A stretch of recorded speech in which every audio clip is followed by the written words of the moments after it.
خب دوستان اینا ارتباطشون با هم به چه صورت؟ این خیلی مهمه.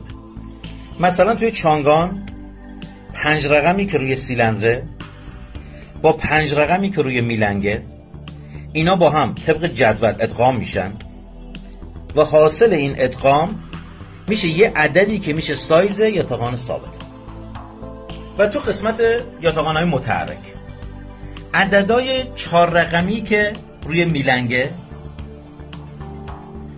با عددهایی که روی شاتونه ادغام میشه و حاصل این ادغام میشه یه عدد که میشه سایز یاتاقان متحرک. یعنی سایز یاتاقان ثابت ما روی سیلندر و میلنگ نوشته شده و سایز یاتاقان متحرک ما روی میلنگ و شاتون.